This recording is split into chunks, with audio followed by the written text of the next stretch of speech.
The exposure value in photography, often termed EV for short, is a technical term related to capturing the correct exposure in your images. It's a bit obsolete today due to digital cameras, but it's a term that photographers should know when other photographers mention it. And while it's not as fundamental to understand as the exposure triangle when it comes to exposure in photography, understanding the exposure value is still an important topic.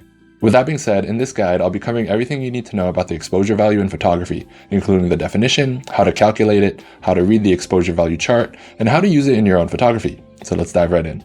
So what is the exposure value? The exposure value in photography is a number that represents the combination of your camera's shutter speed and aperture to achieve the right exposure. For example, EV0, EV1, EV2, etc. The original intent behind the exposure value system was to simplify our selection of aperture and shutter speed combinations so that they yield the same exposure outcome under any given lighting condition. You see, if we assigned a single number, the exposure value, to each combination, then we could easily switch between settings without changing our overall image exposure. And if you're familiar with the exposure triangle, you know that it is made up of our aperture, shutter speed, and ISO. So why is exposure value only about the relationship between shutter speed and aperture, and not ISO? Originally, when the EV system was developed, film cameras were the main cameras that photographers used, and changing the film's ISO required changing of the entire roll of film. Because of this, ISO was considered to be fixed during the entire shoot, meaning you shot with that single ISO value the whole shoot. With that being said, the EV system was designed only around aperture and shutter speed, as those were the variables that photographers could still readily adjust on the fly. Nowadays, of course, ISO plays a major role in our exposure settings, and it's one of the three elements of the exposure triangle. But that's why the exposure value is only a combination of aperture and shutter speed values, not ISO. And as I'll show later, the exposure value chart and numbers are taken into account with a fixed ISO value of 100. But I'll be touching more on that in the next section. Now, you can't actually see the EV number anywhere on your camera, and it's meant to be a calculation that you do. So let's take a look at that calculation in order to get your exposure value. So how do you calculate the exposure value? The basic formula for calculating the exposure value is this. So N represents the aperture, or the f-stop number, and T represents the shutter speed in seconds. While it's good to know what the formula is, you definitely don't need to memorize this. Now, this formula gives us the exposure value for a given combination of aperture and shutter speed at ISO 100. The exposure value increases with either a decrease in the f-stop number, which is widening the aperture, or a decrease in shutter speed, which is exposing the sensor to light for a longer time, and vice versa. If we increase the EV by one step, such as EV2 to EV3, then we double the amount of light reaching the camera sensor, which is equivalent to a one-stop change in exposure. The exposure value decreases with either an increase in the f-stop number, which is closing the aperture, or an increase in shutter speed, which is exposing the sensor to light for a shorter amount of time. If we decrease the EV by one step, such as EV3 to EV2, then we have the amount of light reaching the camera sensor. To better understand what all these words mean, let's take a look at the exposure value chart. Here is an exposure value chart I made that includes both negative and positive EV values, ranging from EV-3 to EV15. This chart covers us with a broad spectrum of lighting scenarios from very low light to extremely bright situations. Now, you definitely don't need to memorize this chart, but it's good to reference to look at when I'm going through the examples later. So how do you use the exposure value in your photography? Now that we've seen the exposure value chart, let's see how we can use this chart and apply it to real-world photography situations.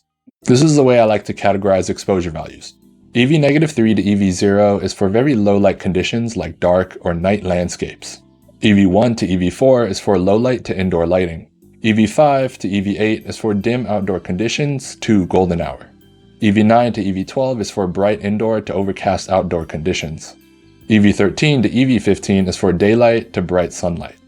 Now, you may notice that the exposure value chart has some in-between numbers, such as 1/128th of a second for shutter speed. When using it in real life, you'll want to use the closest approximation of shutter speed. So in that case, it will be 1/125th of a second. Let's look at some examples of using exposure value in real-world situations. So EV15 is good for a bright sunny day with clear skies. Ideal settings might be f16 aperture with 1/125th of a second shutter speed at ISO 100. This is often referred to as the sunny 16 rule, a good starting point for daylight exposure without a meter. EV12 is good for an overcast day or in the shade on a sunny day. You might use an aperture of f4 with a shutter speed of 1/250th of a second at ISO 100. EV8 is good for an indoor scene with a window light or an outdoor scene during sunset. An appropriate setting could be f4 with a shutter speed of 1/15 of a second at ISO 100.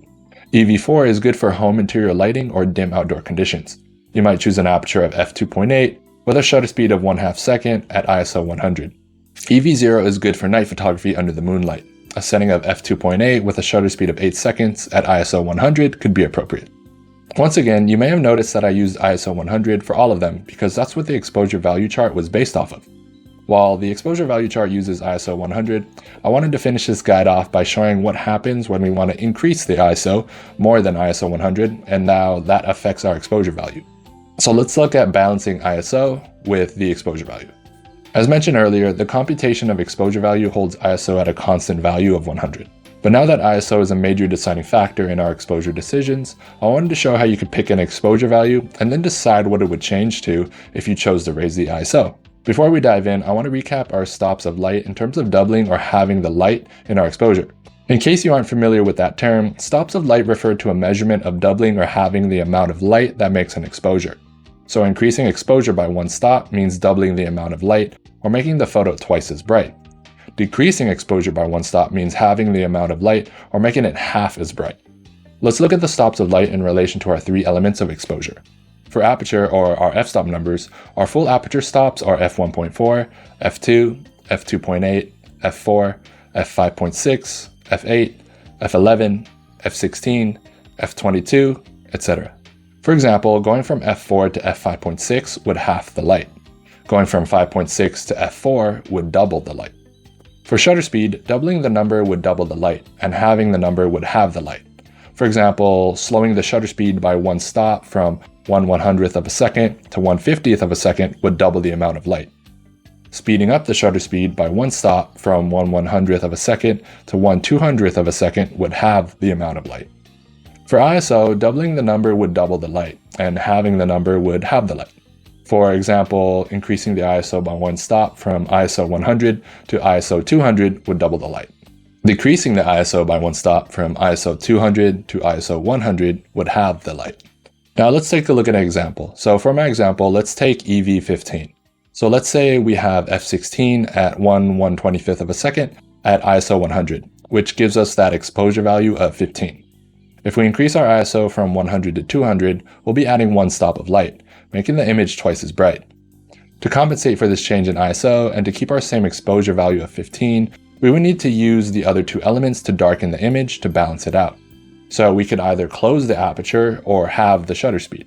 If we chose to close the aperture, we would close it to f22, which would reduce it by one stop of light, going from f16 to f22, and keep the same shutter speed, resulting now in f22 at 1/125th of a second at ISO 200. If we chose to halve the shutter speed instead, we would increase it to 1/250th of a second, which would reduce it by one stop of light, going from 1/125th of a second to 1/250th of a second, and keep the aperture the same, resulting now in f16 at 1/250th of a second at ISO 200. So if we increased our ISO from 100 to 200, what if we wanted to change it from 100 to 400? If we increase our ISO from 100 to 400, we'll be adding two stops of light now, because 100 to 200 is one stop of light and 200 to 400 is one stop of light. So if we go from 100 to 400, that's two stops of light. This means we'll be making the image 4 times as bright. And to compensate for this new change in ISO and to keep our same exposure value of 15, we can either once again close the aperture or halve the shutter speed, but twice now. If we chose to close the aperture, we would close it now to f32, which would reduce it by 2 stops of light, going from f16 to f32, and keep the shutter speed the same, resulting now in f32 at 1/125th of a second at ISO 400.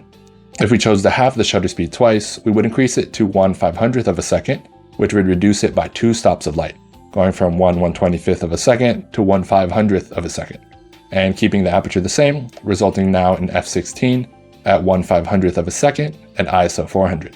This example just illustrates the principles that you should know, such as the exposure triangle, where ISO, aperture, and shutter speed work together to achieve a proper exposure for us. And if you don't know these terms, then be sure to check out my exposure playlist and other guides and videos on exposure. And if all these numbers are confusing to you, just know that in reality, when I'm out on a photo shoot, I'm not sitting there in front of my clients with a pen and paper calculating the exposure value as I did in this example. In reality, as long as you have a strong grasp of the exposure triangle, which is aperture, shutter speed, and ISO, and what each element does for your photo in terms of exposure and creative effects, then that's all you really need to know. And as I mentioned in the beginning, understanding exposure value these days is not really that necessary, but it'll level up your knowledge of photography and exposure, making you a better photographer overall. So I recommend at least familiarizing yourself a bit with the exposure value chart and knowing the common exposure values for real-world situations that I mentioned earlier. But the next time you hear exposure value or see it written somewhere, you now know what it means, why it's used, and the history behind it. Thanks for watching.